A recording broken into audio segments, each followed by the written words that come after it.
രണ്ടാം പിണറായി സർക്കാരിന്റെ കാലത്ത് ഏകാധിപത്യവും അഴിമതിയും കെടുകാര്യസ്ഥതയും ശക്തമായി പ്രതിപക്ഷം ഉയർത്തിക്കാട്ടിയിരുന്ന ഒന്നാണ്. അത്തരത്തിൽ കെടുകാര്യസ്ഥതയുടെ കാര്യത്തിൽ മുൻനിരയിൽ നിന്നിരുന്ന ഏറ്റവും പ്രധാനപ്പെട്ട ഒരു വകുപ്പായിരുന്നു വനം വകുപ്പ്. വനം വകുപ്പിന്റെ മന്ത്രിയായിരുന്നത് AK ശശീന്ദ്രനും. AK ശശീന്ദ്രൻ എന്ന വനം വകുപ്പ് മന്ത്രിയെ പലതരത്തിലും പിണറായി വിജയൻ എന്ന ഇടതുപക്ഷത്തിന്റെ ഏറ്റവും പ്രധാനപ്പെട്ട നേതാവ് അല്ലെങ്കിൽ കേരളത്തിന്റെ മുഖ്യമന്ത്രി സംരക്ഷിച്ചിട്ടുണ്ട്. അങ്ങനെ NCPയുടെ പ്രധാനപ്പെട്ട നേതാവായ ശശീന്ദ്രനെ പലതരത്തിലും, അതായത് NCPക്കുള്ളിലെ പാർട്ടി പിളർപ്പിൽ പോലും ശശീന്ദ്രന് അനുകൂലമായ പല നിലപാടുകളും സ്വീകരിച്ചിട്ടുണ്ട് പിണറായി വിജയൻ.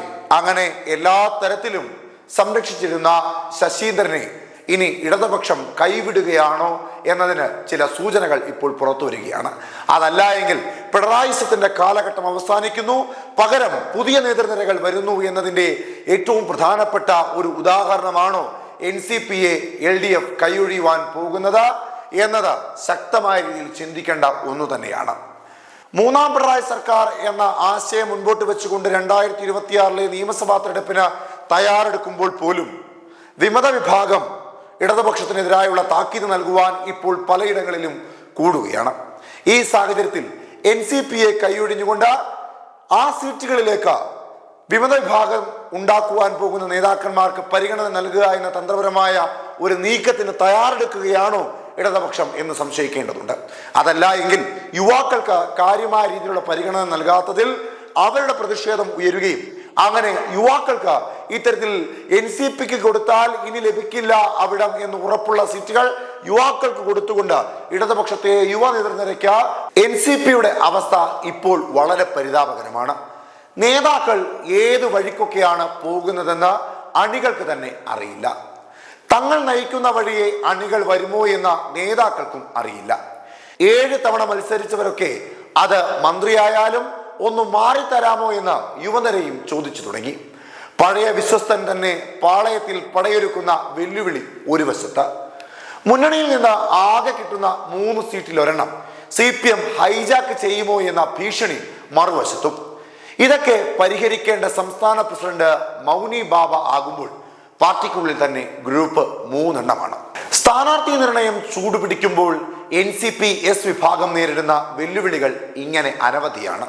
സംസ്ഥാനത്തിന്റെ പലയിടങ്ങളിൽ, പ്രത്യേകിച്ച് തെക്കൻ ജില്ലകളിൽ കൂട്ടക്കൊഴിഞ്ഞുപോക്കും ഗ്രൂപ്പിസവും NCP-S വിഭാഗത്തിന്റെ നേതൃത്വത്തെ പ്രതിസന്ധിയിലാക്കുന്നുണ്ട്.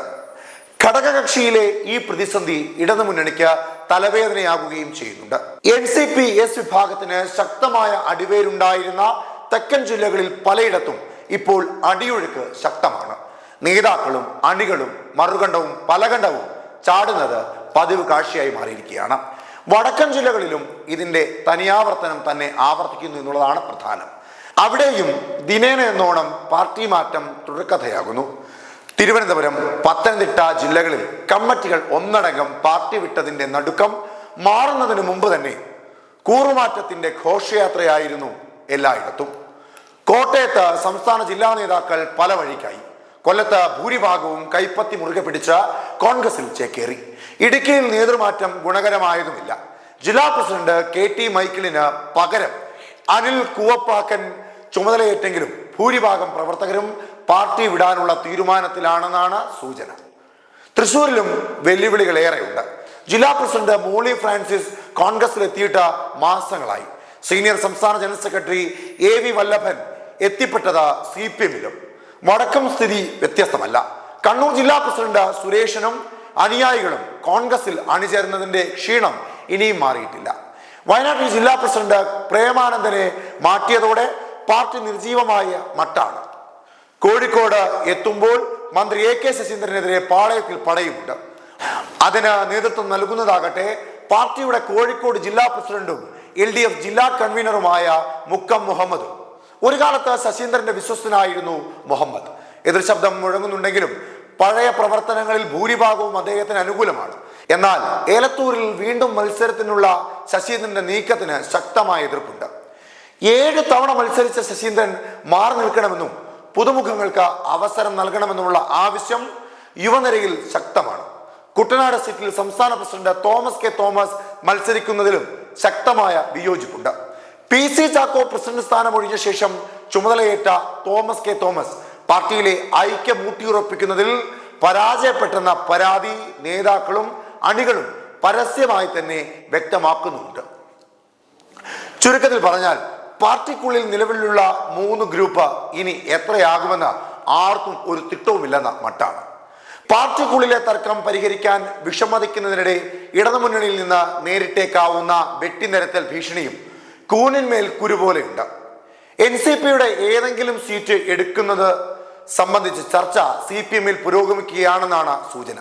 നിലവിൽ 3 സീറ്റാണ് NCPക്ക് LDF-ലുള്ളത്.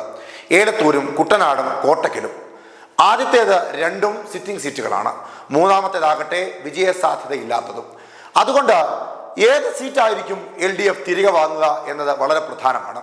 അവിടേക്ക് NCPയുടെ യുവാക്കളെ ആരെങ്കിലും പരിഗണിക്കുകയോ അല്ല ശശീന്ദ്രൻ അടക്കം തോമസ് കെ തോമസ് അടക്കമുള്ള നേതൃനിരയിലുള്ള പ്രധാനപ്പെട്ടവർ മാറി നിൽക്കണമെന്ന ആവശ്യം ശക്തമാകുമ്പോൾ ആരായിരിക്കും NCPയുടെ സ്ഥാനാർത്ഥിയായി വരിക എന്നുള്ളതും വളരെ പ്രധാനമാണ്. അതിനേക്കാൾ അപ്പുറത്തേക്ക് പൊട്ടലും ചീറ്റലും തമ്മിൽ തല്ലുമൊക്കെയായി 1, 2, 3 ഗ്രൂപ്പുകളായി വിഘടിച്ചുകൊണ്ടിരിക്കുന്ന NCP ഇനി ആ NCPക്ക് സീറ്റുകൾ നൽകുമോ എന്നതും വളരെ പ്രധാനമാണ്.